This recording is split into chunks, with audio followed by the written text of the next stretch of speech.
καταστραφούν σύμφωνα με τις εφαρμοσμένους νόμους και αρχές της δεοντολογίας. Αυτή η μέθοδος της ανώνυμης επεξεργασίας θα εφαρμοστεί σε όλα τα στάδια του προγράμματος, εξασφαλίζοντας ότι οι πληροφορίες δεν θα είναι προσβάσιμες ή αναγνωρίσιμες από τρίτους, διασφαλίζοντας έτσι την εμπιστευτικότητα και την ασφάλεια των συμμετεχόντων. Τι έχεις αφαιρέσει από αυτό?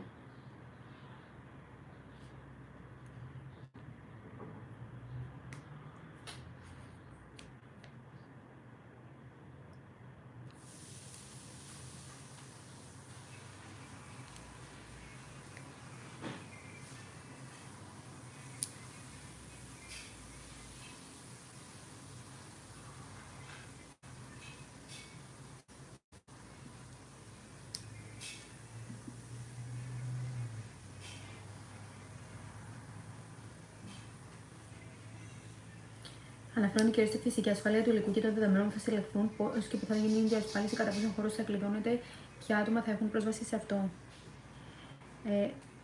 Ξεκαθάρισε ότι δεν θα γίνεται σε κάποιο... Ξεκαθάρισε ότι τα δεδομένα θα φυλάγονται μόνο στον ηλεκτρονικό υπολογιστή.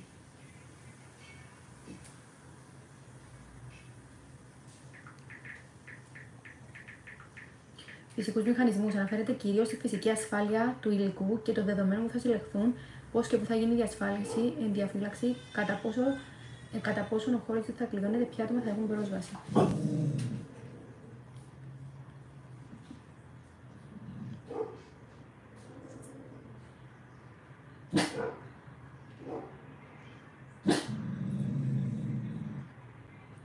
Εντάξει, ξαναγράψτε μου το όλο συγκεντρωμένο από την αρχή.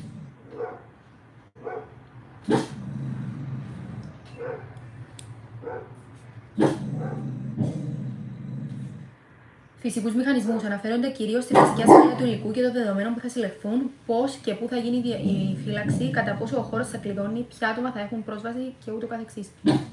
Τα δεδομένα θα αποθηκεύονται αποκλειστικά στον ηλεκτρονικό υπολογιστή της ερευνήτριας με χρήση κλειδαριθμού. Θα δημιουργηθεί φάκελος με κλειδαριθμό και δεν θα υπάρχει καμία άλλη πρόσβαση στα δεδομένα εκτός από την ερευνήτρια και την επιστημονική πρόσθεση επιστημονική υπεύθυνη.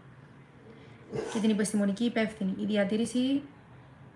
διατήρηση των δεδομένων θα γίνει για χρονικό διάστημα 5 ετών, μετά το οποίο θα καταστραφούν σύμφωνα με τους κανόνες δεοντολογίας και την νομοθεσία.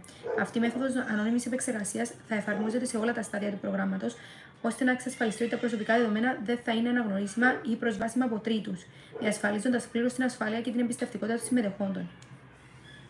Τα δεδομένα θα αποθηκεύονται αποκλειστικά στον ηλεκτρονικό υπολογιστή της ερευνήτριας και της επιστημονικής υπεύθυνης, με χρήση κλειδαριθμού.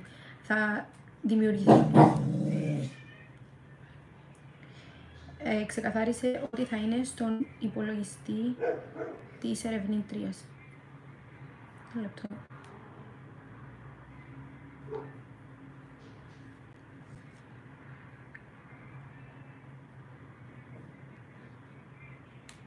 Κράτησε το αρχικό κείμενο, απλά πρόσθεσε επιστημονική υπεύθυνη.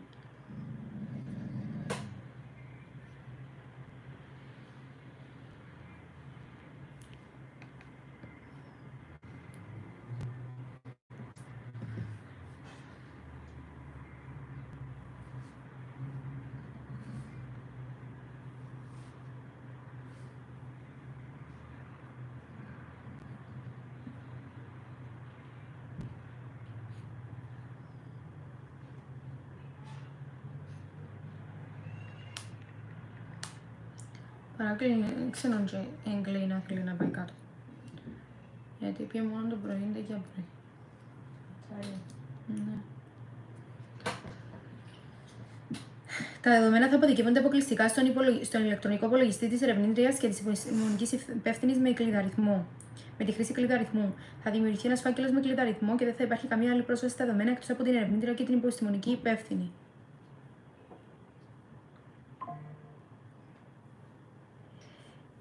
Επεξήγησε μόνο ότι θα γίνει στον ηλεκτρονικό μου υπολογιστή, αλλά, δηλαδή